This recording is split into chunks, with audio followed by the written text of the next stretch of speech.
Bonjour Najat Vallaud-Belkacem. Bonjour. Merci d'être avec nous. Vous êtes bien sûr ancienne ministre de l'Éducation nationale. Vous avez été aussi chargée du droit des femmes. Vous êtes présidente de France Terre d'Asile.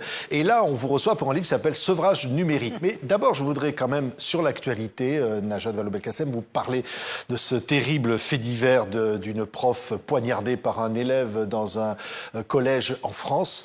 On dit qu'il y a une violence dans la société. Certains parlent d'ensauvagement. Ce sont les propos d'un ministre du gouvernement ce matin. Vous qui avez été ministre de l'Éducation nationale, vous dites que c'est une forme d'échec de constater cette violence à l'intérieur des écoles.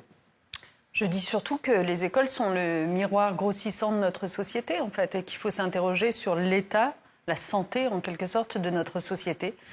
Que des faits comme celui dont vous parlez, en fait, sont quand même très fréquents maintenant, des violences contre les enseignants. Alors là, on voit le summum de ces violences, mais même des injures, des insultes, parfois des remises en question par les parents des agressions aussi. contre les profs, c'est les parents. Absolument, absolument. Il ne faut pas oublier que la grande majorité de ces agressions viennent de majeurs et pas de mineurs. Et dans les majeurs, il y a aussi les parents. Donc il y a une remise en question de l'autorité de l'enseignant, ça c'est certain, hein, tout le monde le constate. Il y a aussi des fragilités de la société qui ne sont pas bien traitées, et notamment les fragilités psychiques. On sait quel est le triste état de la pédopsychiatrie dans notre pays. Je rappelle souvent que ces 10 dernières années, on a perdu 30% de pédopsychiatres. On sait qu'aujourd'hui, quand votre enfant va mal et que vous estimez avoir besoin d'un suivi psychologique, généralement, vous avez à attendre entre 6 mois et 18 mois pour avoir une place. Donc, en fait, on a un énorme problème de prise en charge de la santé mentale des jeunes. Et puis, s'agissant des enseignants, il faut les protéger beaucoup plus que nous ne le faisons. Et la vérité, c'est qu'ils souffrent d'abord d'un discrédit dans la société. Ils sont souvent attaqués, d'un manque de moyens. Il n'y a pas suffisamment pas simplement d'enseignants, mais de personnel adulte dans les établissements scolaires. On sait qu'on a des écoles qui sont de plus en plus ouvertes, par exemple, aux enfants en situation de handicap, mais qu'on n'a pas suffisamment d'AESH.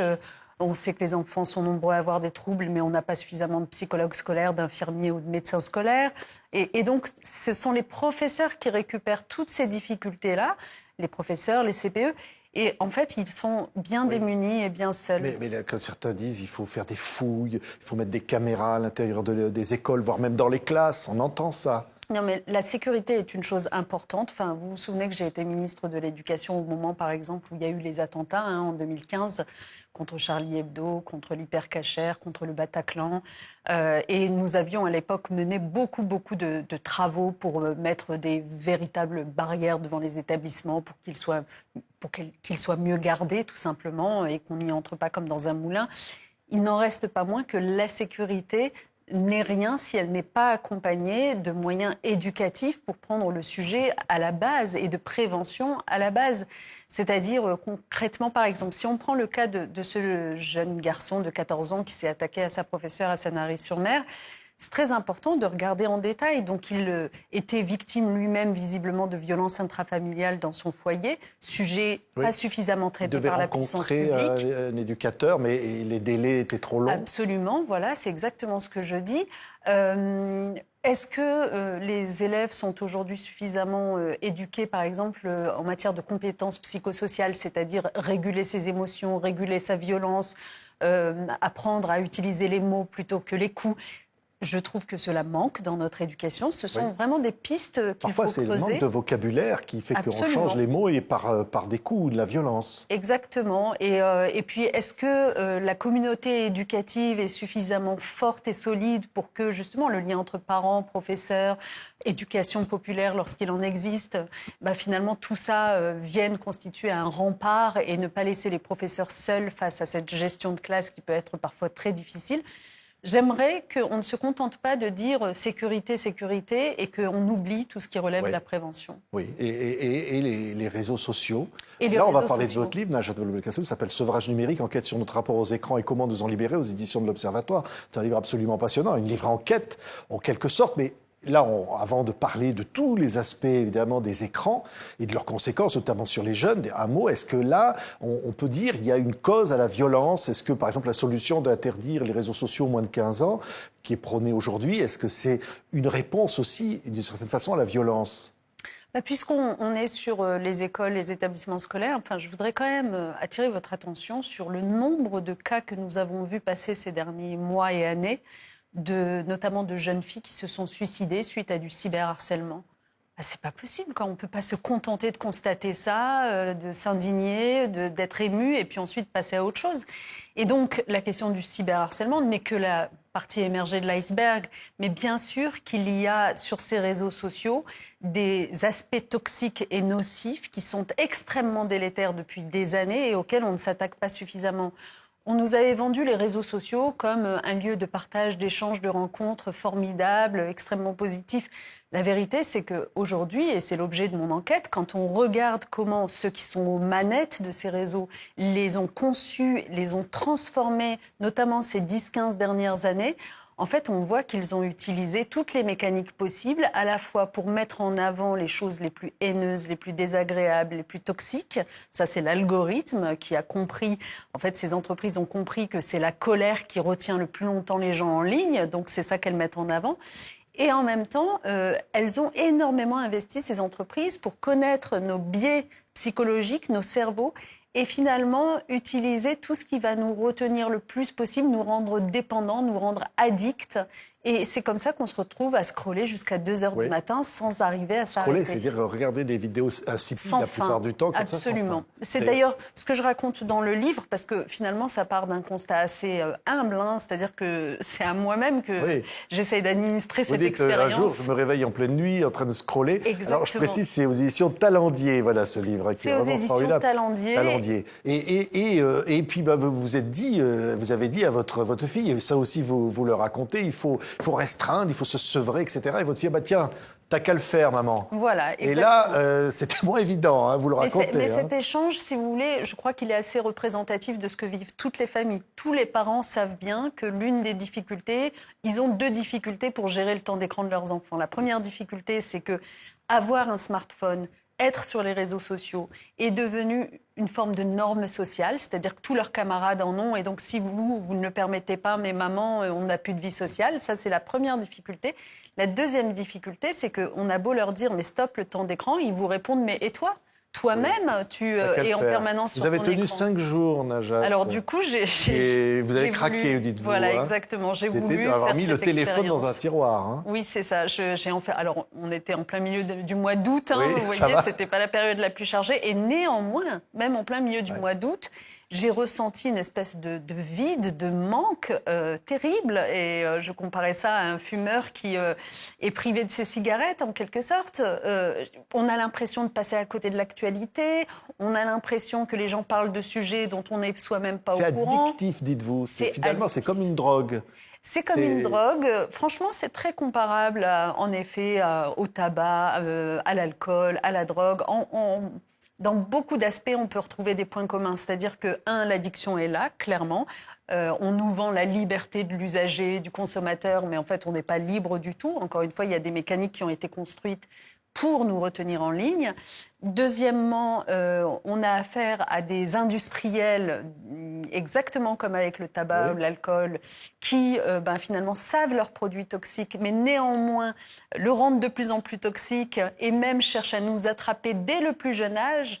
De plus en plus jeunes, j'évoque par exemple, vous savez, les Facebook Files, c'est-à-dire tous ces documents qui ont été rendus publics par des lanceurs d'alerte qui autrefois travaillaient chez Facebook et l'ont quitté ensuite écœurés.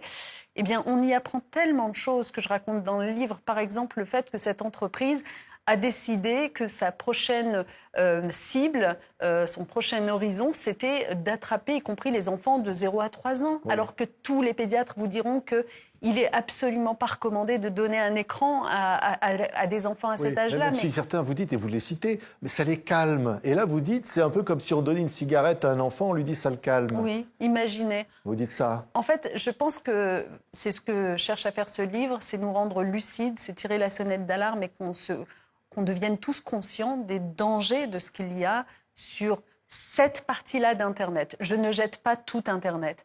Mais si je devais résumer, les 3 problèmes que je constate, c'est 1, l'omniprésence du smartphone. C'est-à-dire que comme il est tout le temps là, c'est pratique, etc., c'est devenu comme une espèce de troisième bras, en fait. Il fait partie de nous, il fait partie de notre corps et il nous offre un accès à Internet sans aucune friction, sans aucune interruption potentiellement. La deuxième chose que je constate, c'est les réseaux sociaux et toutes ces mécaniques addictives qui sont extrêmement problématiques. Et enfin, le troisième problème, c'est le contenu qu'on trouve maintenant sur Internet qui n'est pas filtré. Et en fait, quand on y réfléchit, ça n'a rien de normal. Dans la vie réelle, on filtre les choses. Vous ne pouvez pas, si vous voulez, à la télévision, par exemple, voir des assassinats mais comme ça en direct. La télévision est très réglementée, l'ARCOM, etc. Et pas du la tout les réseaux politique est sociaux. très réglementée, le temps de télévision offert à tel ou tel parti politique est réglementé. Sur les réseaux sociaux, vous n'avez rien de ces réglementations. Sur Internet, vous pouvez accéder à des contenus terroristes.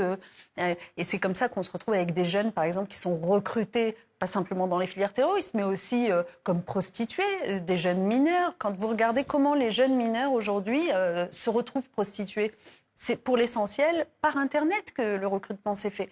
Et puis vous avez aussi un accès à la pornographie qui est quand même sans filtre et on se retrouve avec un garçon sur deux de l'âge de 12 ans qui consulte une fois par mois au moins un site pornographique. Donc ça veut dire que là, la réglementation, interdiction au moins de 15 ans, ça va suffire, ça? Alors, moi, je suis assez favorable à l'interdiction des réseaux sociaux au moins de 15 ans pour une raison simple, c'est que je considère que leur cerveau n'est pas encore à maturité pour pouvoir s'engager à ce point-là. Parce que quand on s'inscrit sur un réseau social, c'est un engagement. On signe un contrat. En réalité, ça s'appelle les conditions générales d'utilisation. Vous savez, c'est écrit en tout petit, personne ne les lit. Oui. Mais en fait, c'est quand même... Il y en a déjà beaucoup. Vous dites d'ailleurs des chiffres des moins de 5 ans qui sont déjà une partie non négligeable sur les réseaux sociaux. De toute façon, je vais vous dire une chose simple.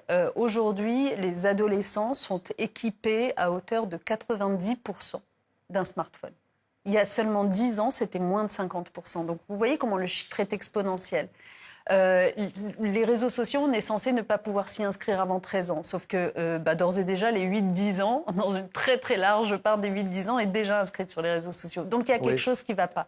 Donc, en fait, aujourd'hui, on a besoin de législation. Tout ce que raconte le livre, c'est... Il y a la responsabilité individuelle, voilà. Ce qu'on peut faire, mais vous dites qu'il faut agir. Et alors, je vais vous citer, vous dites plusieurs solutions que vous proposez. Vous dites l'imposition de l'affichage permanent du temps d'écoute. C'est-à-dire qu'en fait, on devrait obliger, je ne sais pas comment d'ailleurs, mais à être informé du temps qu'on a passé devant les écrans, pour alerter. En fait, moi, ce que je dis d'abord, juste pour revenir sur l'affaire de la responsabilité individuelle, je dis stop, arrêtez de nous dire que c'est notre responsabilité individuelle. C'est pas vrai, on n'y arrive pas. On ne peut pas s'autogérer, on ne peut pas gérer nos enfants par rapport à ce temps d'écran, car les mécaniques addictives qui ont été mises en place sont trop fortes par rapport à nous. Ce sont des armées d'ingénieurs, de neuroscientifiques qui ont été embauchés par ces grandes entreprises de la tech. Finalement, c'est un combat de David contre Goliath. Elles sont 1000 fois plus puissantes que nous et elles nous manipulent et donc tout seul, on n'y arrivera pas. Donc, qu'est-ce qu'il faut que nous fassions? Comme citoyens, nous devons exiger de nos pouvoirs publics qu'ils adoptent des réglementations, des lois. Ces réglementations, on nous dit c'est très compliqué parce que les big tech, elles sont généralement même pas en Europe, c'est soit aux États-Unis, soit en Chine. On ne sait pas trop comment leur imposer des choses. C'est pas vrai. D'abord, l'Union européenne, fort heureusement, ces dernières années, commence quand même à s'intéresser au sujet, à établir un rapport de force, notamment pour casser les grands monopoles, pour leur imposer des obligations de transparence, etc. Donc, il faut qu'on se saisisse de ces textes-là et on peut aussi aller plus loin. Et dans les différentes auditions, rencontres que j'ai faites avec beaucoup d'ingénieurs de ces questions-là, je me rends compte que techniquement, nous savons imposer par la loi à ces plateformes de redonner du pouvoir aux consommateurs. Typiquement, redonner du pouvoir aux consommateurs, c'est en effet afficher de façon obligatoire sur l'écran le temps d'écran que vous êtes en train d'y passer. Ce serait concret. Vous dites aussi qu'il faut affaiblir les algorithmes, il faut limiter la viralité des contenus. Il faut changer le statut juridique des plateformes. Et vous dites aussi qu'il faudrait donner une sorte de note, comme on le fait pour les aliments. Je ne sais pas, vous dites des scientifiques, des groupes d'internautes. pour donner une qualification de qualité d'une certaine façon. Oui, c'est ça. Exactement comme avec l'alimentation, on a inventé le Nutri-Score. Donc maintenant, quand vous allez faire vos courses, vous savez que si il y a une grosse étiquette rouge sur tel ou tel produit, eh ben, ça veut dire qu'il a été fabriqué dans de mauvaises conditions, que c'est toxique pour votre santé. Eh bien, pour les réseaux sociaux, on pourrait avoir la même chose. C'est-à-dire, à un moment donné, qu'ils soient immédiatement transparent que tel réseau est problématique non seulement pour les jeunes, mais aussi pour les adultes, parce qu'il est infesté par les trolls, parce qu'il n'y a pas de modération et que donc, du coup, on peut y écrire n'importe quoi et de la désinformation et des fake news en permanence, parce qu'il ne fait rien pour lutter contre le cyberharcèlement, même quand il le constate. Enfin, il y a plein d'éléments qui nous permettent de dire, en fait...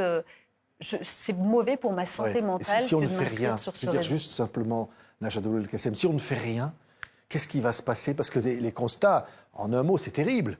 Les enfants, il y a une difficulté de concentration, il y a une difficulté un isolement, on a des conséquences terribles. Les conséquences, elles sont en effet désormais assez établies. C'est-à-dire que concrètement, d'abord, il y a une conséquence sur la capacité d'attention. Oui. C'est Bruno Patino qui parlait de notre capacité qui était devenue celle d'un poisson rouge. Hein. On n'arrive plus à se concentrer, c'est vrai. Essayer de lire un livre jusqu'à la fin, essayer d'avoir une conversation jusqu'à la fin, c'est très compliqué. Donc en fait, perdant de l'attention, nous perdons aussi des capacités cognitives, en fait. Et donc, nous perdons même, sur un plan économique, de la productivité. Il faut savoir que quand vous êtes comme ça au bureau, vous, adultes, hein, pas les jeunes aussi, mais même les adultes, et que vous êtes interrompu par une notification, si vous la regardez, ça va vous prendre 20 minutes avant de retrouver votre niveau de concentration que vous aviez avant. C'est donc, incroyable. réfléchissez à ce que ça fait au niveau du travail fourni. Donc, capacité cognitive, santé mentale, pardon, mais franchement, quand on voit le nombre de tentatives de suicide, d'automutilation chez les jeunes adolescentes, depuis 2007, en France, ça a explosé de plus 570% le nombre d'hospitalisations pour ces raisons-là. Chez les jeunes garçons, c'est encore un phénomène différent. Là où les filles, elles en viennent à ces extrémités parce qu'elles sont tout le temps dans la comparaison, dans le fait de ne pas être à l'aise avec son corps, avec les normes corporelles, etc. S'agissant des garçons, ce qui se passe avec les jeux vidéo, avec le temps passé devant ces écrans, c'est une espèce de fermeture sur soi-même. C'est-à-dire qu'en fait, nos jeunes adolescents sont beaucoup moins dans la sociabilisation qu'ils l'étaient auparavant. Et donc, toutes ces raisons-là doivent nous pousser en effet à agir avant qu'il soit trop tard, parce qu'au bout d'un moment, on se familiarise tellement avec tout cela qu'on le transporte avec soi, y compris quand on est hors ligne.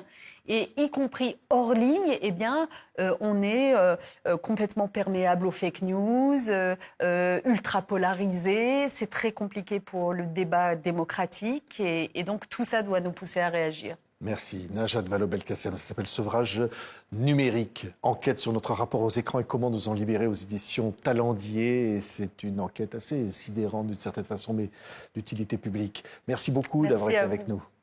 Plaisir.